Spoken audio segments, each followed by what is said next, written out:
Hop. Bonsoir tout le monde. Alors j'attends que ça charge. Il y en a déjà qui ont rejoint. Dites-moi dans le petit chat si vous m'entendez bien. Bonsoir tout le monde. On va attendre un petit peu le temps que tout le monde puisse rejoindre.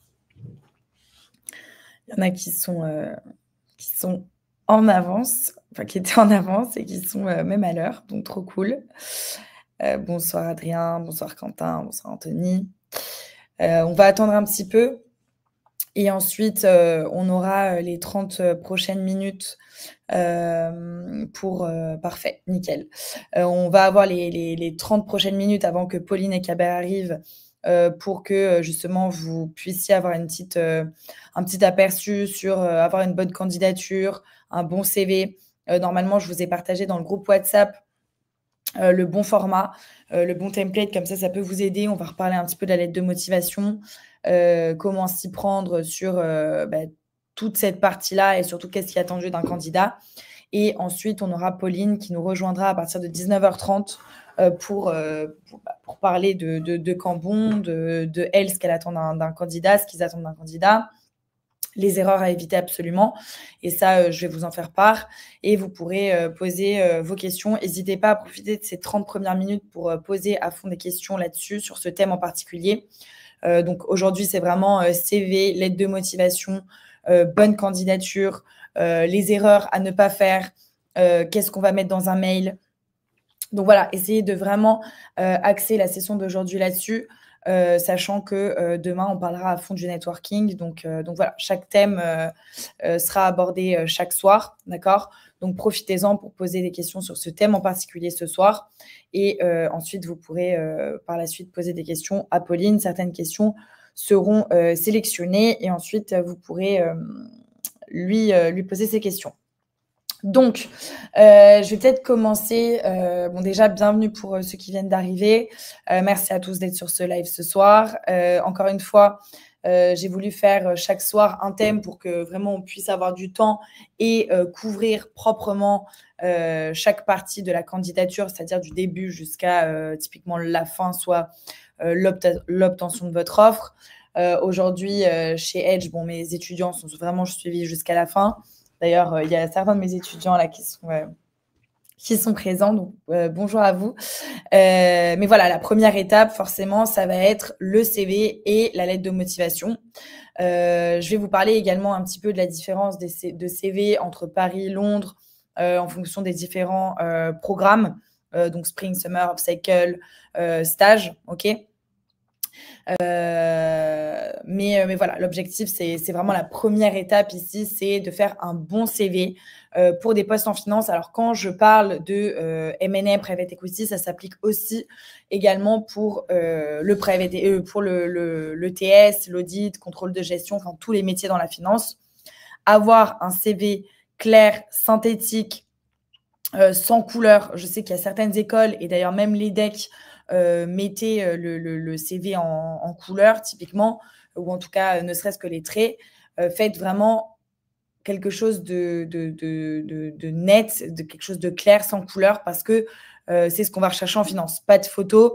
Également, la plupart du temps, on va chercher à avoir un CV en anglais. Okay, alors, je sais que certaines petites structures vont vous demander de poster le CV en français. Ok, mais voilà, profitez-en, commencez toujours par faire votre CV en anglais. Et ensuite, aujourd'hui, je pense que vous le savez, et encore, c'est quelque chose qui n'est pas encore bien maîtrisé, et ça, on en parlera spécifiquement sur la lettre de motivation.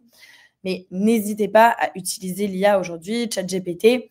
Je ne dis pas de faire tout votre CV avec ChatGPT, mais en tout cas, de vous en servir pour typiquement vérifier qu'il n'y a pas de faute d'orthographe, bien tourner vos phrases et vérifier, voilà, vous uploadez votre CV en PDF et ChatGPT va vous détecter si vous avez des erreurs d'orthographe, des erreurs de grammaire, vous pouvez bien reformuler vos phrases. Donc voilà, n'hésitez pas à leverager ces outils-là auxquels vous avez accès aujourd'hui. Okay, donc voilà, la première chose sur le CV, c'est un petit peu la première image que vous allez transmettre au recruteur. Moi, je sais typiquement pendant mes expériences, Chez City, bon, à l'époque, il y avait personne qui revoyait nos CV, il y avait personne qui, nous donnait vraiment les bons templates. On nous donnait, voilà, les écoles nous donnent un petit peu des idées, des guidelines, mais on n'avait personne pour revoir spécifiquement notre CV. Et moi, je me souviens chez City, bon, j'avais l'offre à la fin, bien sûr, mais chez City, j'avais une remarque, puisqu'en entretien, il l'avait imprimé. Il m'avait dit: ah, mais fais attention, parce que là, ton tiré, il est pas bien aligné. Alors, ça peut vous paraître bête. Vous allez vous dire: ouais, mais franchement, ils abusent sur un détail aussi, aussi petit, aussi minime. Mais en M&A, en private equity ou même dans tous les métiers de la finance, et aujourd'hui, en règle générale, même dans tous les autres métiers, on va vous demander d'être hyper rigoureux. Et donc, il suffit d'un petit décalage, une petite erreur que votre recruteur va vous dire: bah, attends, il n'est pas assez rigoureux, il ne fait pas assez attention aux détails.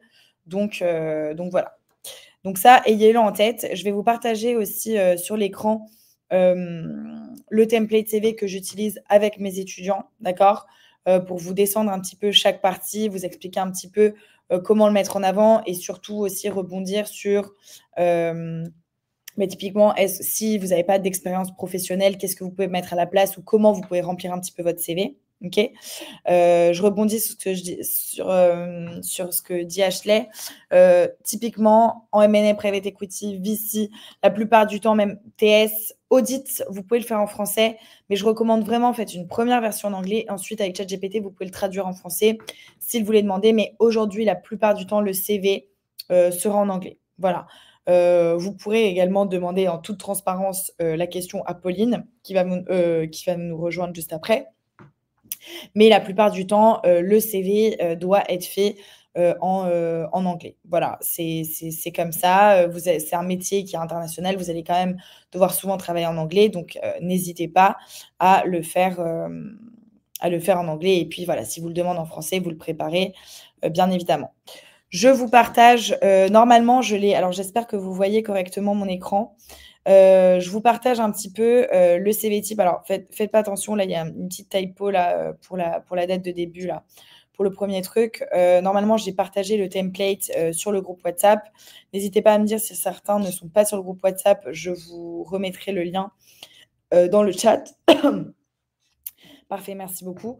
Donc, comme vous pouvez le voir, je dézoome un petit peu, mais voilà, c'est un CV hyper neutre, ok.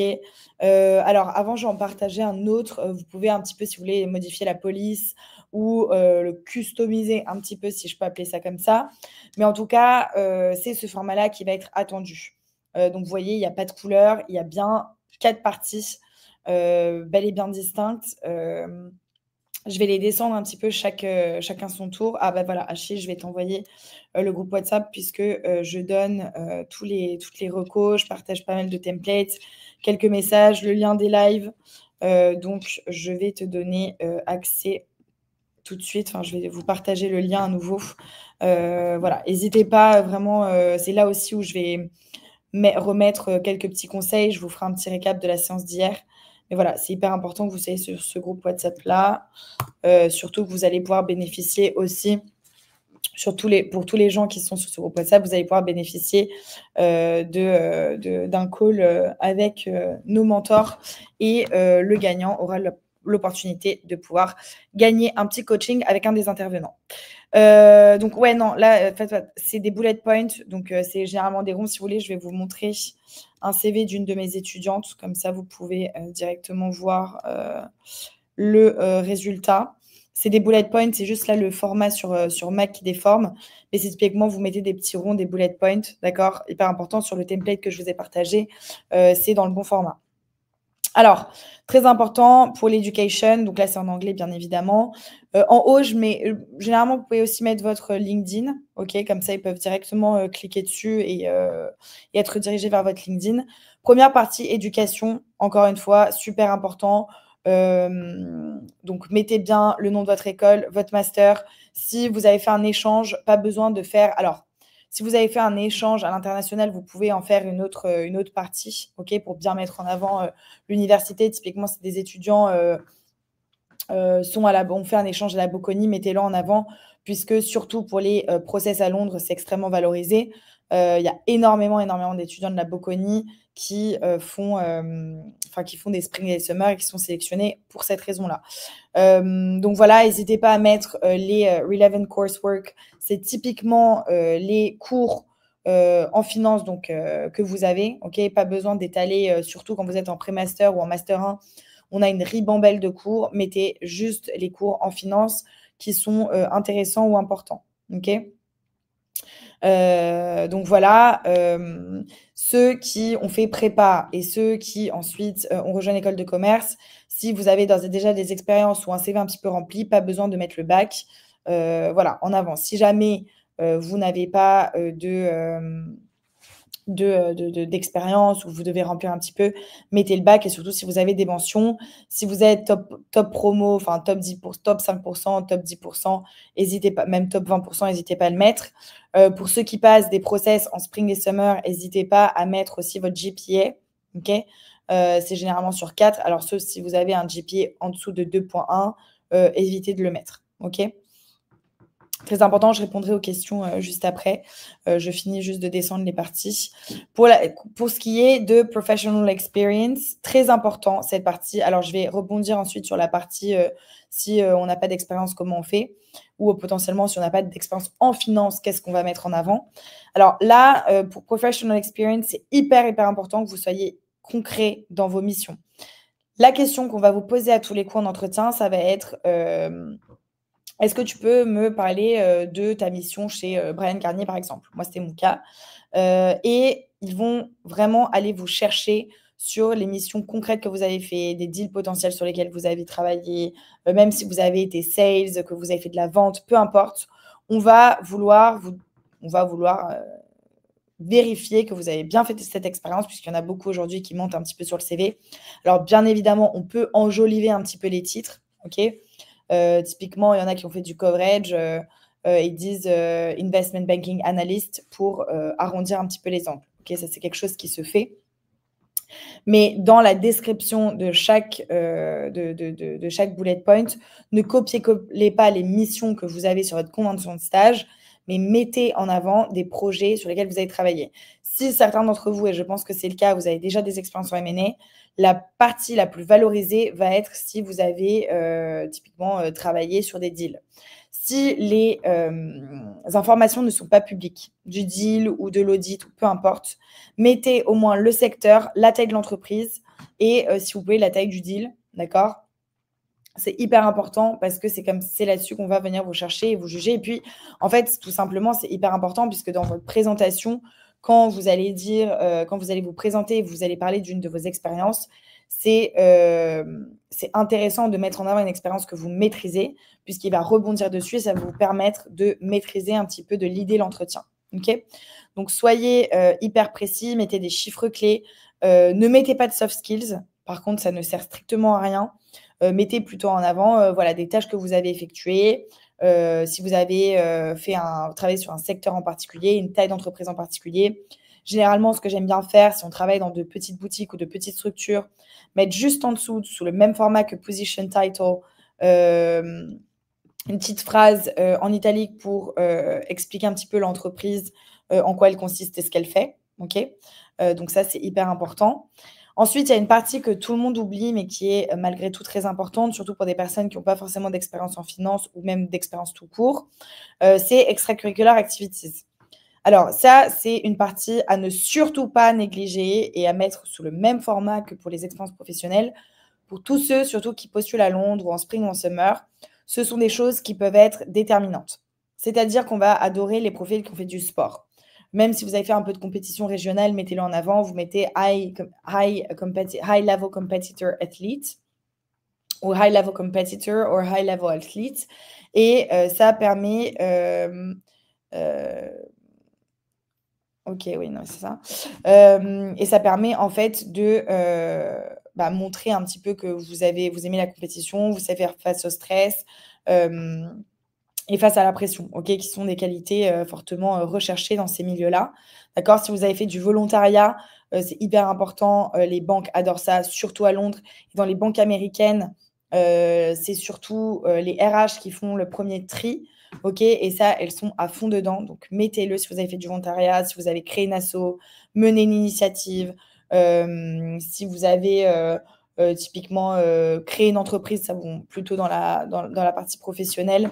Si vous avez, je sais pas moi, participer à un projet, un M&A contest, voilà, mettez-le en avant, c'est hyper important. Si vous avez fait de la musique, enfin bref, des expériences qui vous caractérisent. Et puis c'est bête, mais c'est un point sur lequel ça peut vous sauver, ça peut quand même sauver pas mal votre entretien, dans la mesure où si vous avez en face de vous quelqu'un qui a une même passion, qui partage un même hobby ou tout simplement qui a fait la même asso que vous, ça peut vraiment vous aider sur votre entretien.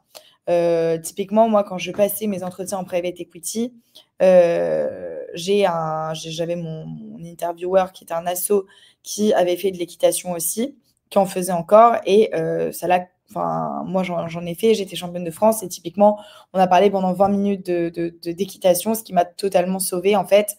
Et ça m'a permis de créer un lien avec l'interlocuteur. Parfois, je vois des personnes qui mettent juste activities et des bullet points. Essayez quand même de développer un petit peu parce que ça peut mettre en avant vos soft skills qu'on ne va pas noter directement sur le CV. Et enfin, skills and interests, donc les langues, IT skills, surtout mettez bien vos compétences en PowerPoint, Excel, Word, enfin PowerPoint, Excel surtout, donc pack office, ok, c'est la chose qu'on va vouloir rechercher. Si vous n'avez pas forcément d'expérience en finance, aujourd'hui, vous pouvez faire recours à des certifications. Alors souvent, en école, on vous fait passer la certification Bloomberg. Vous avez aussi d'autres types de certifications organisées par des banques sur le site Forage, F-O-R-A-G-E, ok. Donc, je peux vous le noter si vous voulez, comme ça, vous l'avez. Attendez, pas ici. Hop, je vous le mets dans le chat, Forage, ok. Et je vais le mettre en avant. Ok. Parfait, je l'ai épinglé. Voilà, c'est là où vous allez pouvoir potentiellement trouver des certifications gratuites. Ok.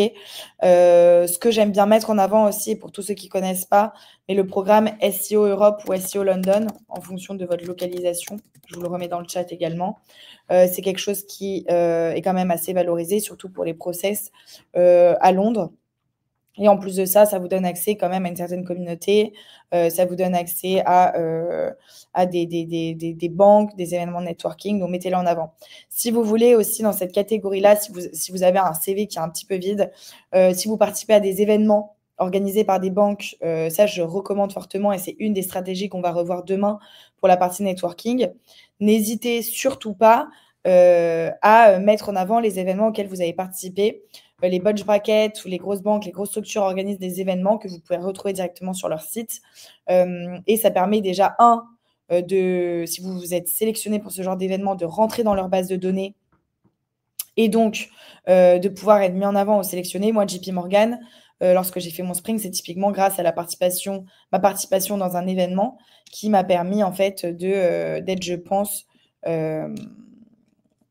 de trouver un spring là-bas et d'être mise en avant. Donc, mettez-le en avant éventuellement. Ensuite, interest, mettez 2-3 intérêts. Voilà, aussi, notamment, si vous faites de l'investissement de votre côté, mettez-le en avant. C'est quelque chose qui est recherché, et notamment pour les process en private equity. Je réponds rapidement à la partie si jamais on n'a pas d'expérience en finance, qu'est-ce qu'on met? Alors, si vous avez une expérience associative en école, que ce soit à la junior entreprise ou même de conseils, vous avez mené des missions de conseil, vous pouvez le mettre en avant dans la partie professionnelle. Si vous avez fait des jobs d'été, mettez-le en avant, même si ce n'est pas de la finance. Chez City, encore une fois, je reprends mon exemple, mais il m'avait demandé si j'avais fait des jobs étudiants ou des jobs tout court. J'avais dit que j'avais été serveuse plusieurs mois et chaque été. En fait, ça permet de montrer que, encore une fois, de façon un petit peu cachée, que vous travaillez dur pour atteindre vos objectifs, et ça met en avant le fait que vous pouvez travailler pendant de longues heures, que vous avez fait un travail assez pénible. Donc voilà, c'est quelque chose qui est mis en avant, et certains de mes étudiants ont des jobs étudiants qui le mettent en avant, et ça permet aussi de montrer que vous êtes résilient. Voilà, donc c'est à travers ces expériences-là aussi indirectement que vous allez montrer vos soft skills. Donc n'hésitez pas à le mettre en avant. Je vais peut-être répondre aux questions sur le CV s'il y en a, pour ensuite passer, étant donné qu'il nous reste 10 minutes avant que Pauline arrive. Et ensuite, on passera sur, la partie cover letter, qui est assez rapide sur le papier. Mais voilà, je voulais passer un petit peu de temps. Est-ce qu'il faut forcément mettre son adresse, sa mobilité géographique? Alors, non, vous n'êtes pas obligé. Adresse, pas forcément. Mais voilà, mettez quand même votre localisation. Dans tous les cas, elle est sur votre LinkedIn. Voilà. Dans ce type de CV, dans la partie formation, est-il nécessaire de mettre Master 1 et Master 2 séparément ou bien le Master 2 suffit? Alors, je vous recommande quand même, voilà, déjà, si vous êtes en programme grande école, notez-le. Programme grande école, et vous pouvez mettre Master in Management and MSc in Corporate Banking and Finance. Moi, c'est ce que j'avais mis. Voilà, si vous avez un Master en Management et MSc ou Master spécialisé, donc votre Master 2 en finance, mettez-le en avant. Surtout à Londres, comme parfois, ils ne connaissent pas forcément le programme grande école, ils vont voir que vous avez 2 masters, donc c'est assez valorisé. Voilà. Oui, en effet, donc je le répète, alors Jonathan, je ne sais pas si tu prenais juste des notes, mais en effet, ne pas mettre de soft skills. Je vois trop d'étudiants là qui, dans la partie skills and interest, me mettent soft skills de points. Alors ça, c'est totalement à éviter. OK? Radouane, si on a eu une expérience en finance, est-ce qu'on peut remplir avec les jobs étudiants pour remplir? Alors, je pense que ta question, c'était plutôt si tu as pas d'expérience en finance. Oui, bien évidemment. Donc, essayez de mettre voilà, en avant des choses que vous avez faites. Vous pouvez enjoliver un petit peu la chose. Si à un moment, vous avez été à la direction, je ne sais pas, d'un audit ou je sais pas, d'une vente, essayez de mettre un petit peu des chiffres clés en amont, OK, pour faire ressortir ça. Mais typiquement, oui, vous pouvez mettre vos jobs étudiants, si vous avez fait des M&A contests, je sais que dans les écoles de commerce, il y en a beaucoup qui mettent ça en avant, qui organisent ce genre de M&A contest, donc vous pouvez le mettre également dans l'expérience professionnelle. Est-ce que pour du M&A, il est de plus en plus souvent demandé d'avoir déjà une expérience obligatoire en M&A, car même dans de petites structures, c'est demandé, mais il faut bien commencer quelque part. Alors ça, Quentin, c'est pas forcément la question à laquelle on va répondre aujourd'hui, mais je vais y répondre. Alors oui, mais justement, ça, vous allez voir que dans de toutes petites structures, et moi j'ai des étudiants qui sont en pré-master sans aucune expérience, qui ont déjà leur stage de 3 mois en M&A entre juin et septembre, et ils ont aucune expérience. Vous pouvez faire de l'audit, vous pouvez faire du contrôle de gestion, vous pouvez être bras droit du CEO. Enfin, un stage de 3 mois, c'est pas le plus déterminant. Oui, bien évidemment, des boutiques en mid-cap, upper mid, même large, vont demander forcément une expérience en amont. Et tout dépendra encore une fois de votre école. Mais par contre, c'est totalement faisable d'avoir du M&A en tant que première expérience, même dans de toutes petites structures. Et je pense que vous n'avez pas en tête certaines des structures parce qu'elles ne sont pas mises en avant. Moi, mes étudiants, ils ont une liste bien détaillée de toutes les petites structures et même des structures qui prennent pour des stages de 3 mois, qui sont peut-être aussi en province, mais qui peuvent permettre d'avoir une première expérience. Moi, j'ai un étudiant qui était de l'ESILV. Il a fait un Master Spé à l'EDEC. Il avait vraiment zéro expérience en finance. Et au final, il a eu une première expérience en M&A en province pour ensuite là passer des process pour du M&A à Dubaï dans de plus grosses structures. Aïcha, est-ce mal vu, au vu du projet pro, de postuler dans énormément d'offres d'une même entreprise si elle diffère en termes de secteur, par exemple, postuler pour des postes de finance de marché d'entreprise de CM? Alors oui, je te déconseille de faire ça, surtout si tu postules à plein d'offres en finance d'entreprise et en finance de marché.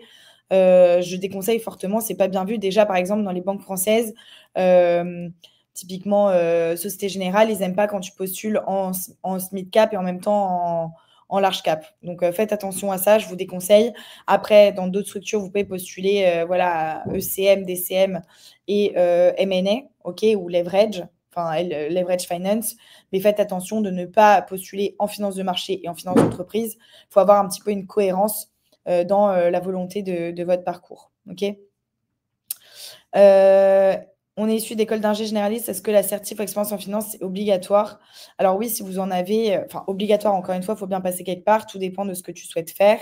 Mais voilà, essaye de montrer un petit peu ton appétence pour la finance. Moi, j'avais un étudiant qui était alors mine. Après, j'ai plusieurs étudiants en ingé, même de l'ESILV, comme j'ai dit tout à l'heure. Si tu arrives à mettre en avant une expérience précédente et montrer ton intérêt pour la finance, c'est mieux. Donc, tu peux passer des certifs. Je vais prendre quelques questions et ensuite, je devrais passer un petit peu à la partie cover letter puisqu'on n'a plus que 5 minutes avant que Pauline arrive. OK? Donc voilà.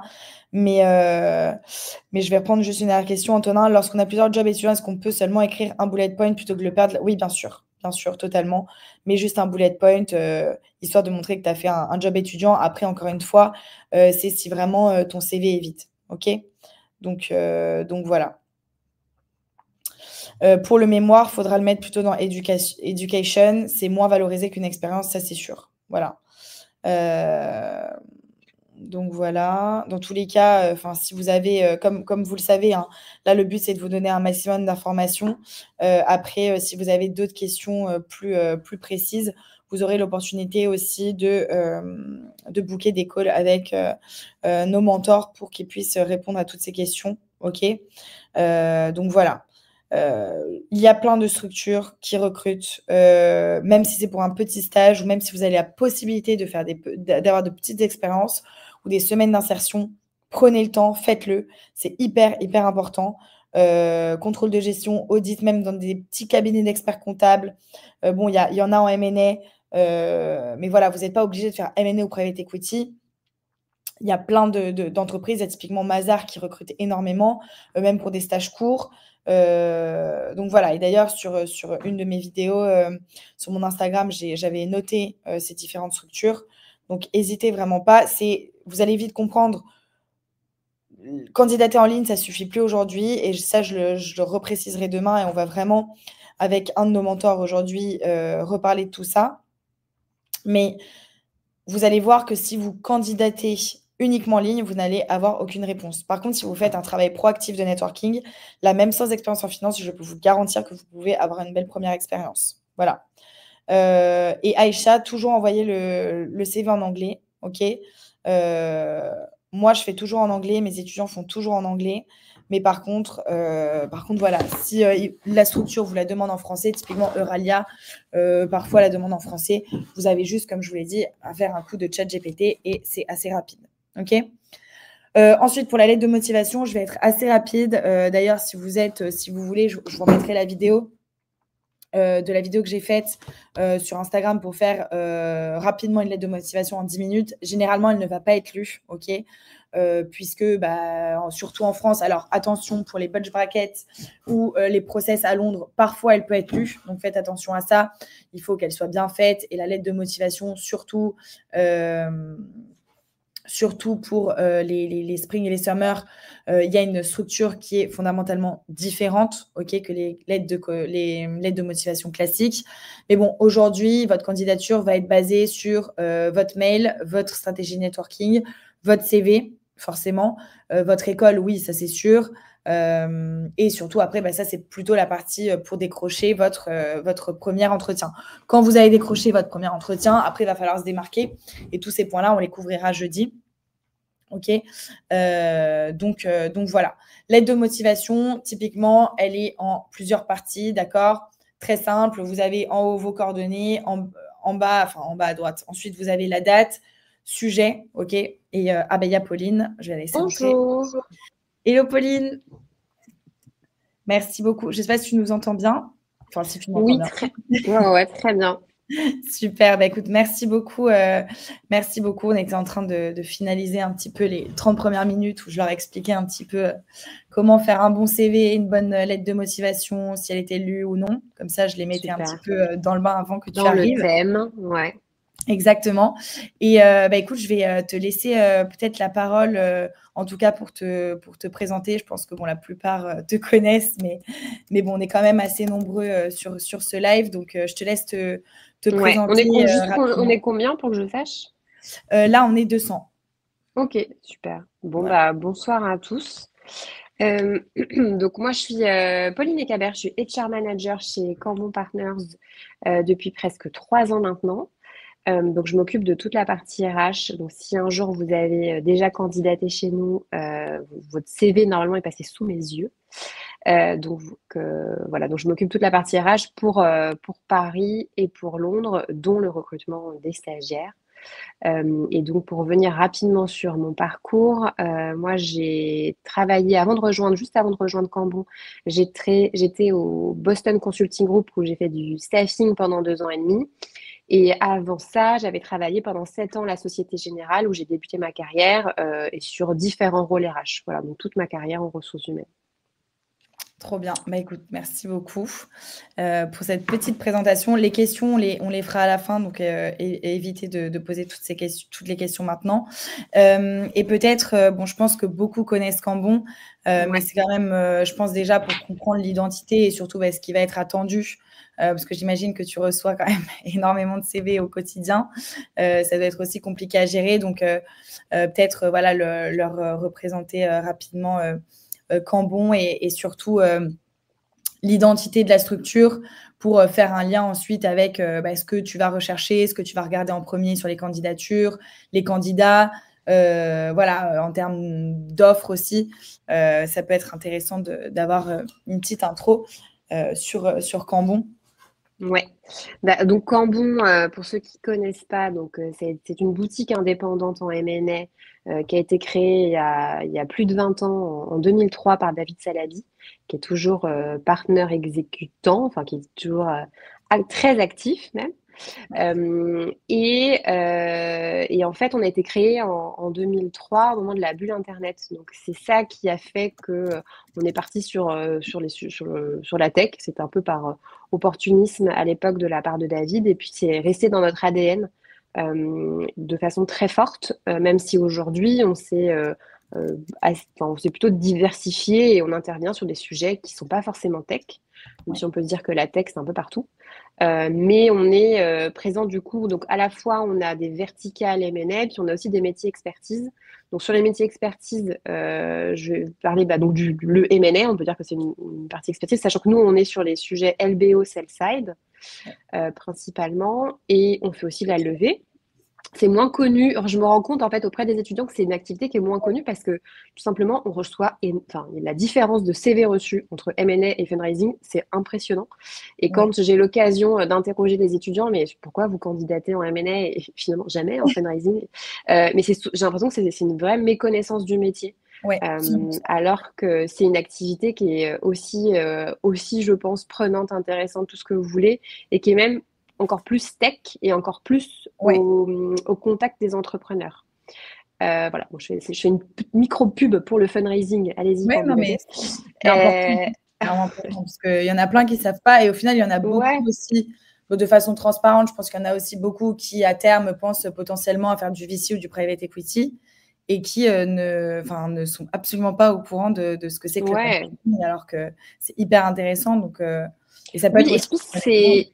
et c'est surtout très similaire en fait en termes Oui, d'activité. Enfin voilà, un dossier levé quelque part, c'est très similaire à un dossier M&A. Donc pour un étudiant, c'est assez équivalent, je pense. ouais, Voilà, c'était la petite aparté. Et si je continue du coup sur Cambon, donc je disais M&A levé, et puis une dernière activité qu'on vient vraiment de développer là, c'est la Debt Advisory, puisqu'on a accueilli en juillet dernier un nouveau directeur qui est venu de l'extérieur pour ne faire que ça.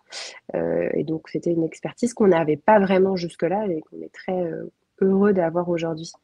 Et ensuite, si je reviens sur les verticales au sein du M&A, donc on a une verticale FIG qui est très forte et hyper dynamique. Là, 2025, ça boom énormément. Donc, c'est vraiment un super secteur où on est maintenant très reconnu. On a aussi une équipe qui est bien en place, bien connue, qui est l'IT Services and Consulting, le Travel and Hospitality, et puis la dernière équipe qui est une équipe santé. Qui pareil s'est construite avec l'arrivée d'un partenaire qui est arrivé cette année, enfin en mai, plutôt l'année dernière, 2024, mai 2024, Nicolas Saint-Pierre. Voilà. Et ensuite, on a du coup, au milieu de tout ça, des personnes qui restent généralistes. Donc, ouais. on va dire sur notre population M&A, où on va avoir à peu près, je pense, 50-50, quoi. Peut-être, ouais, à peu près. 50% des équipes qui vont être spécialisées, peut-être maintenant c'est plutôt 60 d'ailleurs, 60% spécialisées, je dirais, et 40% qui vont être généralistes. OK, trop bien. Voilà, globalement. Et puis après, si je reprends un peu de chiffres, on a c'est 450 transactions qu'on a closées en tout depuis qu'on a été créé. On est sur un rythme à peu près de 50 transactions par an. Et même l'année dernière, 2024, qui n'a pas été une bonne année pour le marché, si vous avez suivi. Et pour autant, on est hyper content. On a fait une année, franchement, qui est plutôt bonne. Voilà, avec à peu près, on a à peu près atteint notre seuil de 50 deals par an, donc on était très fiers de ça. Donc c'est une entreprise, enfin voilà, une boutique M&A qui, malgré le contexte, fonctionne plutôt bien. Et après, qu'est-ce que je peux vous dire d'autre sur la typologie des transactions? On va être sur un tiers levé et le reste sur M&A LBO. OK, trop bien. Voilà. Bah, hyper intéressant et justement, bah, pour rebondir peut-être un petit peu sur la culture et juste les Ouais. stagiaires, on est bien d'accord, généralement, ils vont être plutôt, généralistes. Ils vont pas être ils vont pas Alors, être autorisés ou vous avez ça dépend des périodes. Alors déjà, on a des stagiaires dédiés levés. Donc, on ouais, a 3 à 4 stagiaires qui tournent tout le temps dans l'équipe levée ouais, et 7 stagiaires à Paris en M&A qui tournent tout le temps.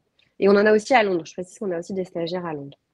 OK, Donc, sur la partie M&A, habituellement, on a quand même toujours un stagiaire qui est dédié à l'IT Services. C'est OK. un peu historique. On a toujours eu un stagiaire dédié. Ça marche plutôt bien. Et de temps en temps, on a un stagiaire spécialisé FIG, mais pas toujours. Voilà, ça dépend des équipes en fait. Parfois, elles ont envie d'avoir un stagiaire spécialisé. Parfois, elles trouvent que c'est plutôt bien de tourner. Elles trouvent que c'est bien aussi pour les stagiaires. Et on se posait la question, là, par exemple, d'avoir un stagiaire dédié à la santé, par Ouais, exemple. OK. Voilà, mais on n'a pas encore de grosses convictions sur le sujet. Ouais. Ça varie d'une promo à une autre parfois même. Donc, OK, ouais, j'imagine que c'est aussi par rapport, si un stagiaire qui a déjà une expérience en santé, c'est toujours plus sympa oui, avec une expertise, en particulier, ouais.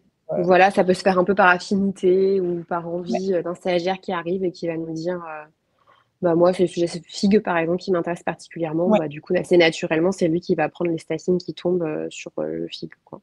OK, super.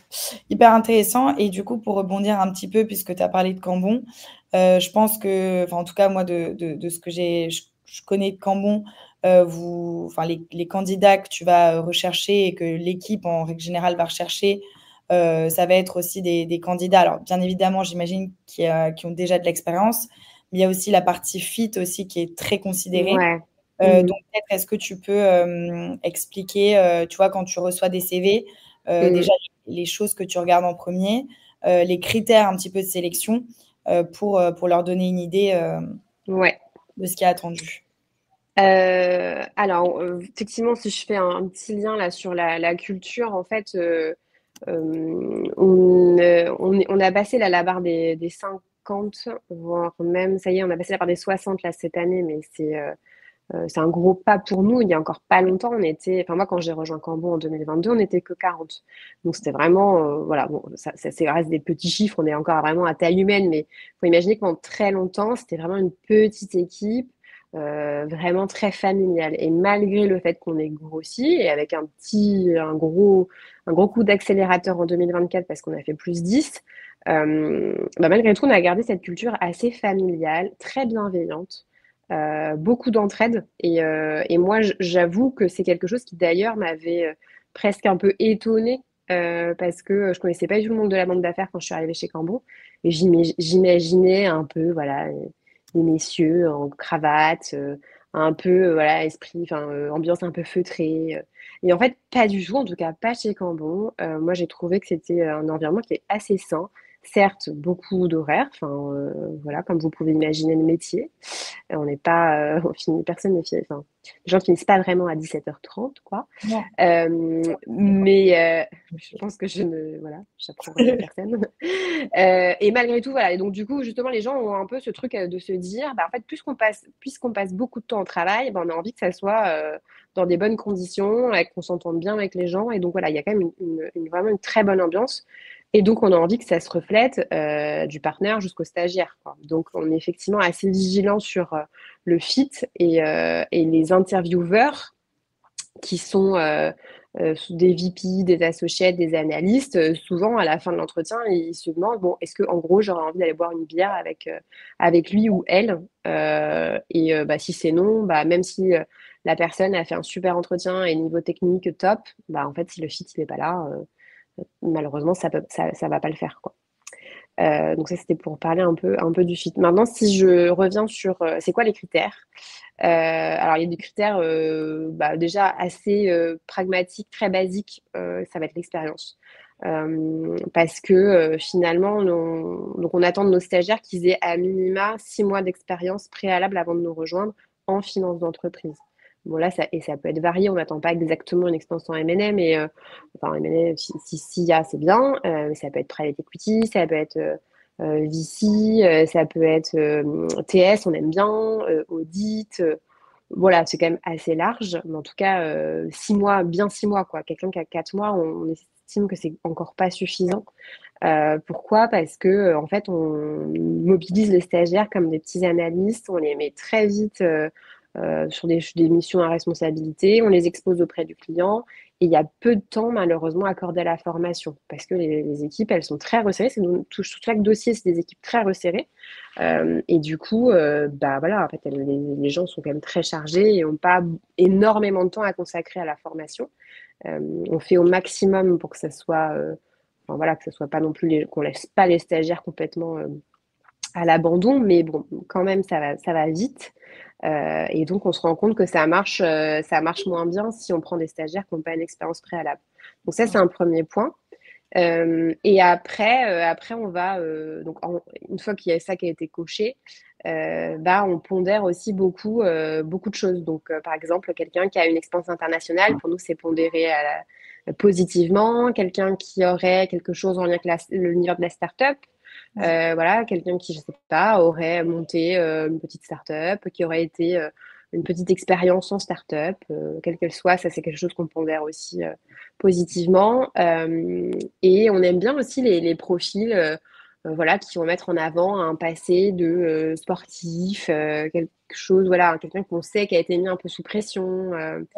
Voilà, donc ça c'est plutôt des choses qui viennent un peu pondérer à la hausse. Et alors, juste quand même pour information, mais c'est un bon signe. Enfin, je pense que c'est pas mal de boîtes qui vont faire ça maintenant de plus en plus. Nous, on digitalise beaucoup de choses. Ouais. On a d'ailleurs un Chief Digital Officer. Je pense que c'est pas forcément commun pour des boutiques de notre taille. On développe notre propre CRM. Enfin, on fait pas mal de choses sur les outils pour fluidifier beaucoup de choses. Et le screening, alors bon, je sais pas si peut-être que ça se peut être vu un peu négativement parce qu'on enlève un peu d'humain là-dedans, mais c'est juste qu'en fait aujourd'hui, on est enfin moi pour une promo là, je suis à presque 2000 CV. Énorme. Donc c'est énorme. Et alors du coup c'est génial parce moi j'ai vu une vraie progression entre mon arrivée et maintenant, donc preuve que on devient un peu top of mind auprès des étudiants et ça n'a pas toujours été le cas, donc ça c'est plutôt pareil, quelque chose dont on est assez fier. Mais bref, donc du coup aujourd'hui ça devient compliqué parce que moi en RH en fait, je suis un peu toute seule. Alors je suis aidée d'une assistante, mais bon voilà, en tout cas malheureusement elle ne m'est pas dédiée, elle fait aussi d'autres choses. Donc pour un peu aller plus vite et pour être sûr qu'on passe pas à côté de très bons profils, on est en train de s'équiper d'un petit outil avec de l'intelligence artificielle pour nous aider à aller un petit peu plus vite dans le screening. Donc va ressortir du coup un peu en haut de la pile tout ce que j'ai listé jusqu'à présent. Mais voilà, on essaye en tout cas de prendre en considération des profils un peu variés. On aime bien les profils un peu atypiques et on aime bien que nos stagiaires, comme on a un gros pool de stagiaires, on aime bien que ce soit un mix de profils un peu différents, qui viennent pas tous de la même école, pas tous fait une prépa. Voilà. Ok, ouais, non, c'est très clair et c'est hyper intéressant. C'est vrai que il y a pas mal de banques maintenant et de boutiques qui essayent d'automatiser tout ça parce que je pense que la demande a explosé. Et puis bon, au-delà de ça, je pense que l'offre, je ne sais pas si vous avez toujours eu le même nombre de stagiaires ou si au vu du marché, je sais que 2021, ça a été une grosse année. Donc, on a beaucoup recruté, il y a eu beaucoup d'opportunités, puis on a eu un petit peu une année de baisse. En règle générale, bon, bien que Cambon ait réussi quand même une belle année. Donc la concurrence est d'autant plus rude et ça se voit aussi au nombre de CV reçus cette année comparé à il y a 3 ans, où je pense que ou même il y a même 2 ans. Donc clairement, c'est hyper important. Et qu'est-ce que tu recommanderais justement, parce que bon, sur ces 2000 CV, je pense que c'est hyper dur aussi de tous les lire. Enfin, disons, quels sont, si tu devais donner 3 critères principaux, alors j'imagine que oui, il y a l'école, l'expérience, forcément. Est-ce que tu recommandes, enfin en tout cas moi c'est ce que je recommande aux étudiants, mais je veux avoir aussi ton avis, tu vois, d'aller directement montrer qu'un étudiant est proactif et qu'il s'intéresse vraiment à la structure en allant justement contacter des opérationnels directement dans la boutique pour vraiment montrer cet intérêt fort pour la structure et pas justement uniquement candidater en ligne, puisque bon, aujourd'hui, on se perd un petit peu avec toutes les candidatures en ligne et juste ce genre de soucis où tu vas te retrouver submergé par une multitude de CV, quoi. Oui, moi déjà, je dirais déjà soignez votre CV, quoi. Moi, j'avoue, un CV où je vois parfois des coquilles. Parfois, j'ai même eu des CV où je cliquais sur l'adresse email où il y a un lien et en fait, ça fonctionne pas. Voire même, moi, ça m'a déjà renvoyé sur une autre adresse email d'un copain parce que je pense qu'ils avaient utilisé le même template. Bref. Franchement, le CV, il doit être nickel parce que c'est un métier quand même de rigueur. Genre, la qualité numéro 1, la rigueur. Donc, sur le CV, si je vois une coquille, une lettre de motivation, moi, j'aime bien, mais il faut que ça soit nickel. S'il y a une faute d'orthographe, pareil, des espaces qui vont pas bien, c'est pas bien aligné, machin, ça commence pas bien du tout déjà. Et je pense, pareil, quand il y a des centres d'intérêt, des hobbies qui peuvent être intéressants par rapport à ce que, voilà, il y a un truc à raconter derrière, ça c'est bien de bien le mettre en avant. Je trouve que c'est toujours positif et ça peut vous distinguer peut-être de quelqu'un d'autre. Donc ça, c'est bien aussi.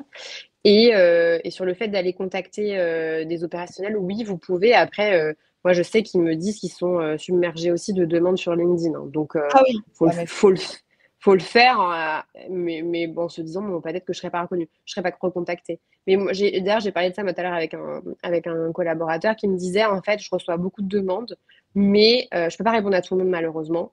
Mais quand c'est quelqu'un de mon école, j'essaye de prendre le temps. Donc, si vous devez cibler quelqu'un, bah, regardez déjà dans les alumni de votre école s'il n'y a pas quelqu'un, parce que c'est peut-être eux qui seront les plus enclins à bien vous répondre en tant que alumni, quoi. Mais oui, ça peut aider. Franchement, quelqu'un qui essaie de rentrer par toutes les portes, ça montre un peu la motivation. Moi, je vois bien des candidats qui ont réussi à trouver mon adresse email, qui vont écrire à des partenaires. Bon, voilà, parfois c'était un peu trop. Mais d'un autre côté, bon, c'est aussi bien de montrer que on est motivé, que dans le mail, on essaye quand même de mettre 2, 3 trucs en parlant de Cambon et qui montrent que vous avez fait un petit peu le taf de regarder qui on était et pas trop se tromper. Et il y a peut-être aussi un point important, si jamais il y a une lettre de motivation, parfois, moi, je vois des lettres de motivation où j'ai quelqu'un qui va me dire, et ça sera pareil en entretien, ah, c'est génial le M&A, c'est un super tremplin en gros pour faire potentiellement du private equity ou je sais pas quoi. Bon, nous, en fait, on veut pas on veut pas ça. On veut des gens qui sont passionnés par le métier du M&A et qui veulent en faire une carrière. Donc, même si c'est pas vrai, ne le dites pas en fait, parce que du coup, ça donne moins envie, parce qu'on n'a pas envie d'être une voie juste voilà, un tremplin, une voie de passage. On veut être la destination finale, quoi. Oui, clairement. Et puis, surtout dans des structures, j'imagine, comme Cambon, vous cherchez souvent des stagiaires de fin d'études pour ensuite les convertir. Donc, vraiment, qu'il y a un lien long terme et l'investissement que tu vas mettre, toute l'équipe va mettre, c'est pour garder à la fin. C'est pour ça qu'aussi, je pense en termes de stratégie, je ne sais pas ce que tu en penses, mais je leur recommande toujours, voilà, c'est pas forcément négatif de ne pas avoir des structures comme Cambon en première partie. Parce que, non, on sait que c'est difficile. Et puis, vous pouvez vous brûler les ailes. Si vous cherchez justement, je pense que la plupart sont là aujourd'hui à vouloir absolument une grosse partie en première césure. Mais prenez éventuellement peut-être, moi c'est mon avis, une expérience un peu plus petite où vous allez pouvoir vous faire un petit peu prendre la main pour ensuite pouvoir avoir la possibilité de convertir en fait votre stage de deuxième partie ou bien fin d'études pour un CDI. Parce que je pense qu'aujourd'hui, il y a très peu de place. Et si vous vous retrouvez face à des gens qui ont déjà du M&A ou une expérience et que vous débarquez, forcément, vous allez considérer plutôt la personne qui est efficace, quoi. Ouais, je suis entièrement d'accord. Donc c'est hyper important. Étant donné qu'il reste 10 petits, je ne sais pas si tu avais peut-être un dernier conseil à donner ou quelque chose. Voilà, il y avait une question qui m'est souvent revenue. Moi, c'est vrai que je recommande souvent de faire le CV et la lettre de motivation en anglais parce que oui, bien évidemment, c'est des structures, enfin, vous êtes quand même international, vous avez un bureau à Londres. Vous avez des clients aussi, voilà, généralement, on va parler aussi anglais. Donc, moi, généralement, finance, j'aime bien recommander, en tout cas pour les structures un petit peu importantes en anglais. Toi, est-ce que tu valides ça? Est-ce que... Oui, oui, oui. Alors pour le coup, moi, c'est pas forcément un critère Ouais, discriminant. Enfin, je vais pas avoir un avis différent sur une personne qui m'a fait un CV en anglais ou en français. Idem ouais, pour l'aide de motif. Mais du coup, si vous le faites pareil, si vous le faites en anglais, il faut que ce soit nickel et sans faute, quoi. Donc si on a une maîtrise approximative, bah vaut mieux faire en français nickel ouais, qu'en anglais moyen, quoi. ouais, Parce que nous, la réalité, alors peut-être que c'est aussi particulièrement chez nous, mais alors c'est sûr que l'anglais pour nous c'est important et on attend de nos personnes, enfin des personnes qui candidatent chez nous qu'elles parlent couramment anglais parce qu'elles vont devoir rédiger en anglais. Mais le plus important c'est le français quand même parce que nous, nos clients, enfin en fait on est quand même très franco-français et allez 80% de nos, 90% de nos clients ils sont français. Donc oui, dans bien tous sûr. les cas, le français reste le plus important. Oui, Mais dans une logique internationale où il y a quand même beaucoup de choses qu'on fait malgré tout en anglais, ça reste un point important. ok, super, bah, parfait. Étant donné qu'il reste quelques minutes, je vais peut-être prendre quelques Ouais. questions. Alors, je vais essayer de prendre les plus pertinentes. Et puis, je répondrai quand Pauline, parce que je sais que tu as quelque chose après. Oui, je suis désolée, ouais. Non, tu rigoles, c'est déjà super. Tu as donné pas mal d'infos. Euh, alors, non. Ok, alors, il demande justement, mais je pense que ça, c'est encore une fois une question. Ah oui, est-ce que, c'est une question qui revient souvent justement, est-ce que candidater en P1, ils sont refusés, est-ce Mm. qu'ils sont blacklistés pour la P2? Alors, moi, j'ai mon avis, Oui. c'est répondre. Bah oui, vous pouvez, en fait, pour le coup, alors, pour l'instant, moi, je suis incapable de Ouais, savoir qui a candidaté déjà P1, P2, il y a trop de monde, enfin, je peux pas. Parfois, j'ai quelques personnes, ça peut m'arriver parce que la personne, elle a un nom particulier, ou je sais pas, il y a eu un truc dans son parcours qui m'a fait tilt, et du coup, la personne ne s'est pas recandidatée une deuxième fois, je me dis, ah bah tiens, je l'ai déjà vu, mais sinon, je suis incapable de savoir qui a déjà candidaté, donc si jamais, enfin, je parle juste au moment du screening, hein. Donc, vous ouais, avez fait le screening, vous avez été refusé, mais recandidater, évidemment, la prochaine fois, enfin, avec un stage en plus, vous avez d'autant plus de chances d'être pris. Donc, enfin, recandidater autant que vous voulez. Après, quelqu'un qui aurait passé des tests, refusé, parce que j'ai pas parlé du process de recrutement, mais ouais, en fait, une fois que vous passez le screening, on vous envoie faire des tests en ligne qui nous permettent bah, de filtrer en fait et juste aussi de s'assurer qu'il y a voilà, il y a un vernis technique suffisant par rapport à ce qu'on va vous demander de faire. Et du coup, si les tests ne sont pas réussis, bah, en fait, ça peut être lié justement à votre expérience, à votre manque d'expérience. Donc, c'est pas parce que vous avez ne pas réussi une fois que on estime que c'est trop tard pour vous, vous pouvez plus recandidater. Donc, vous pouvez tout à fait repasser des tests chez nous. Voilà, potentiellement 6 mois plus tard. Idéalement, il y a une expérience au milieu parce que c'est ça qui va certainement vous aider à mieux réaliser vos tests. Mais vous pouvez recandidater. Et après, si jamais ça a été un entretien et que vous avez été refusé, bah, ça dépend quel était le motif. Bon, malheureusement, pareil, il y a tellement de monde qui passe des entretiens et après bah, qui sont refusés. On ne peut pas faire des réponses bien sûr. personnalisées. Et ça, j'ai très souvent des demandes. Vous pouvez me donner des raisons, s'il vous plaît, pour que je m'améliore. J'adorerais, mais en fait, je peux pas. Vraiment, c'est ingérable, c'est impossible de faire des réponses à tout le monde. Donc, j'imagine que c'est très frustrant pour les étudiants, mais vraiment, on n'est pas. Il faudrait qu'on ait une équipe dédiée pour faire ça et on n'a pas. Donc je peux pas. Et donc si c'est des raisons bah, d'ordre technique ou manque d'expérience, bah, on peut refaire passer. Enfin, on a quelqu'un voilà, qui avait passé un premier tour chez nous il y a un an. Entre-temps, il a fait un stage, il avait été refusé au bout du deuxième tour, je crois. Et là, il a recandidaté cette année avec un stage en plus. Ça s'est super bien passé. Et là, on l'a pris en stage. Enfin, il va démarrer son stage en juillet. Ok, ouais, non, et puis je trouve ça Voilà. cool aussi enfin, même si vous avez pas réussi, vous montrez que vous avez encore de l'intérêt pour la suite. Ouais, c'est ça, exactement, ouais. Puis on aime bien, en plus, justement, ça peut montrer encore Ouais, ce côté bah, très motivé. ouais, Je et cherche pas à la l'évolution, faire, je reviens, quoi. Ouais. clairement. Alors, bon, ça, on a déjà répondu, donc je pense que voilà. Bon, il y a la question, mais je pense que ça, c'est peut-être quelles sont les compétences évaluées par les tests de Cambon? Bon, moi, encore une fois, ouais, je te laisse C'est répondre. ouais, c'est technique financière, mais Ouais. voilà, Ça, enfin c'est juste mais s'assurer que vous avez le minimum requis. Bon, globalement, de toute façon, si je sais que les tests tournent un peu, enfin bref, on n'est pas là-dessus, on n'est pas trop dupes. Donc si vous cherchez un peu, je sens que vous pourrez trouver. Mais globalement, ouais, on cherche à savoir que si vous avez le minimum requis pour que ça se passe ouais. bien, vous comprenez à peu près comment ça fonctionne un process M&A, la finance d'entreprise, voilà. Ouais, non, clairement. Et puis, dans tous les cas, renseignez-vous surtout, enfin, ça, c'est un conseil que je donne, mais Mm. renseignez-vous quand même sur le métier et les tâches de stagiaire. Et surtout, ne posez pas ça en entretien. Vous êtes censé arriver avec quand même une perspective sur ce qui vous attend Mm. en stage, quoi. Donc voilà, c'est pas important. Peut-être il y a une petite dernière question. Ça, c'est plus, moi, personnellement, je saurais pas trop, mais enfin, j'ai mon idée, mais est-ce que toi, chez Cambon, après, tu l'as à peu près dit, mais est-ce que vous allez faire la différence entre un PGE, donc un programme grande école, ou un MSI? Moi, je dirais que c'est plutôt les expériences qui prônent à chaque fois, mais bon, encore une Ah fois. oui, franchement, non, sur les études, à notre niveau, enfin, c'est pas du tout un sujet, hein. Ouais, Effectivement, on va plus distinguer quelqu'un qui a une expérience en plus. Et comment dire, donc c'est les stages qui vont faire qu'on va préférer une candidature à une autre.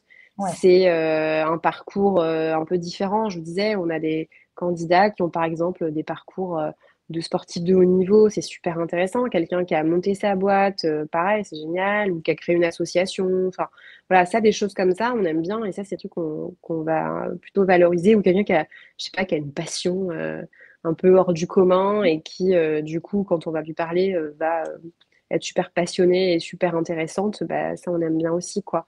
Donc, après, ça va être une question de personnalité et de fit, encore une fois. Et ça s'explique pas trop, quoi. ouais, clairement. Non, mais c'est super clair et je pense que tu as donné beaucoup, beaucoup d'informations. Bon, ça me conforte dans l'idée on est à peu près, comme on est clairement aligné sur les informations que je leur ai données avant, donc je suis rassurée là-dessus. Et bah, écoute, merci beaucoup. Je vais pas te prendre plus Avec de temps. grand plaisir. Merci Avec pour grand ces plaisir. Et puis informations. peut-être à bientôt aux étudiants qui nous écoutaient. Ouais, et ça, par le Merci. mail. Ça va. Ça Bah, marche. merci À beaucoup. bientôt. À bientôt. Merci. Au revoir. Ouais. Hop. Ok. Bon, bah, merci beaucoup à tous ceux qui étaient là. Il reste quelques minutes, comme ça au moins je peux rebondir un petit peu sur tout ce qui a été dit.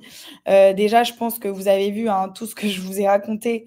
C'est pas du bullshit. J'ai été, enfin, forcément, on collabore aujourd'hui avec Edge, avec Cambon, d'autres boutiques. On sait exactement ce qui est attendu. Donc, typiquement, voilà, tous les conseils que Pauline vous a donnés, c'est des choses que je rabâche en permanence. Non, il n'y aura pas d'entrée invitée. Je finis juste de répondre à certaines questions. OK. Et si vous n'avez pas, donc oui, forcément, expérience supérieure à l'école, j'ai un étudiant qui a fait Cambon et qui était chez Neoma. Mais c'était un stage de fin d'études, il avait déjà deux stages et d'ailleurs qu'un seul en M&A. Avant, il avait fait du TS ou de l'audit. Donc voilà, c'est totalement possible. Donc, ayez ça en tête. Et demain, on va se retrouver. Je vous partagerai dans le groupe WhatsApp, encore une fois. J'espère que. Ah oui, pas de photos. Surtout, je viens de voir la question, mais surtout pas de photos. Mettez pas de photos. Non, non. Franchement, je ne sais pas qui t'a dit ça en RH, mais alors déjà, sur un CV en anglais, on met surtout pas de photos. Euh, CV en français, on peut en mettre, mais en finance, généralement, euh, on ne va surtout pas mettre de photos. Ça, en tout cas, avec toutes les boutiques, avec toutes les banques avec qui on collabore, non, pas de photos. Justement, on va chercher à être neutre et dans tous les cas, ils ont le LinkedIn et ils vont regarder encore une fois l'expérience, l'école et comme elle a dit, surtout les expériences extrascolaires qui sont extrêmement importantes à mettre en avant. Ok. Donc voilà, et encore une fois, oui, expérience en TS, audit en amont peut être un tremplin. Après, encore une fois, demain, je vous montrerai les différentes stratégies qui permettront de potentiellement décrocher un premier stage en M&A, même dans de toutes petites structures, ok? C'est le cas pour certains de mes étudiants. Donc, on verra ça demain dans la partie networking. Voilà. Pour avoir un stage à Dubaï, stop. Alors, oui, je donnerai en fait toute la liste, enfin certaines listes de mes étudiants qui ont eu des offres. Je le donnerai à la fin de ce challenge, ok, de ce rendez-vous networking. Et Ryan, commencer la recherche de stage à peu près un an en avance, c'est ce que j'ai dit hier dans le live, ok. Donc, pour finir là-dessus, je vais vous envoyer un petit peu la structure à adopter pour la cover letter, le lien de ma vidéo Instagram où j'explique un petit peu comment rapidement faire une cover letter en 10 minutes grâce à ChatGPT, bien évidemment en la personnalisant grâce à votre CV et sans que ça fasse trop superficiel et ChatGPT type, ok. Et envoie-le-moi, Quentin, sur WhatsApp éventuellement et je le reposterai. Et surtout, soyez présents demain. Demain, ça va être une très, très grosse session. OK, première session avec un de nos mentors. On va parler de networking. Alors là, c'est vraiment alors, je sais que certains d'entre vous, il y aura le match du PSG en même temps. Je suis désolée, mais il n'y aura pas de rediffusion. Donc, essayez de participer parce que vraiment, on va tout vous donner toutes les méthodologies à appliquer et qui ont servi à des étudiants de non top target à obtenir de très bons stages. Donc, soyez là demain. Et ensuite, on aura une invitée qui a été asso chez Barclays, qui a passé les summers et qui aujourd'hui est en VC. Donc, comme ça, vous pouvez voir aussi la casquette de quelqu'un d'autre. Donc voilà. Je vous donnerai un maximum d'informations. Après, il y a certaines informations, malheureusement, qui sont accessibles uniquement pour les étudiants qui sont avec Edge. Mais le deal PSG ou ton futur. C'est très marrant. Mais voilà, je vais vous donner un maximum d'infos. Et sur mon Instagram, alors bon, vous pouvez me suivre, hein, mais pas sur mon perso, s'il vous plaît, sur mon pro. Il y a toutes les infos, toutes les petites boutiques. Je partage pas mal de free giveaway, même sur mon LinkedIn. Toutes ces informations-là. Voilà. Et voilà, je vous ferai un petit récap. Et malheureusement, non, pas de rediffusion parce que typiquement, vis-à-vis de la compliance, c'est pas possible. Voilà. Donc, vous pouvez poser vos questions, mais je pourrais malheureusement pas le rediffuser à cause d'une question de compliance avec les intervenants. Donc, voilà. J'espère que vous êtes tous sur le groupe WhatsApp. Encore une fois, il est épinglé. Rejoignez-le. C'est là où je pourrais vous donner pas mal de ressources, vous mettre les liens un petit peu de ce qu'il faut consulter. Et voilà. Et si vous avez quelconque question, n'hésitez pas. Dans tous les cas, comme je le répète, c'est à la fin de ce rendez-vous networking, vous aurez la possibilité de booker un petit créneau avec certains de nos mentors. Et Tom, dans le groupe WhatsApp, si tu es bien sur le groupe WhatsApp, je vais te mettre le lien où je fais la petite démo avec ma vidéo. Pour que tu puisses regarder un petit peu avec le prompt aussi que je vous ai partagé pour faire ta lettre de motivation. Ok, donc voilà. Et ensuite, Radouane, on parlera du timing demain. Mais tu verras qu'au fil des jours, vous allez quand même avoir pas mal d'infos là-dessus. Alors, le live d'hier, normalement, il est sur la conversation WhatsApp. Je vais le remettre. Hier, c'est possible de le rediffuser puisqu'il n'y a plus de problème de compliance. Donc, voilà. Et je vous mettrai le lien pour toutes les parties où il n'y a pas de souci de compliance. En tout cas, les 30 premières minutes, vous pourrez les revisionner. Donc, voilà. Essayez un maximum d'être présent, en tout cas. Et voilà, et je vous attends, je vais vous mettre toutes les informations là juste après sur le gros groupe WhatsApp. On se retrouve donc demain, ok? Et j'espère que ça vous a été utile. Surtout, le but, c'est vraiment de vous partager, de vous montrer en fait que tout ce que je vous partage aussi au quotidien, c'est aussi validé par des professionnels qui sont encore dans le milieu. Et surtout, que vous puissiez avoir d'autres avis et accès à une information qui ne sont pas forcément... cette information qui n'est pas forcément visible partout. Donc voilà. Donc, j'espère que ça vous a plu. Je vous souhaite une très, très bonne soirée. J'ai pas eu le temps de répondre à toutes les questions. Mais encore une fois, vous allez avoir un support juste après cette semaine intense de networking et de live. Donc, voilà. Merci beaucoup à vous. À très... de quoi demain? Pas du tout. Et je vous envoie tout ça sur WhatsApp. Merci beaucoup à tous ceux qui ont participé. Et je vous vois demain. Bonne soirée!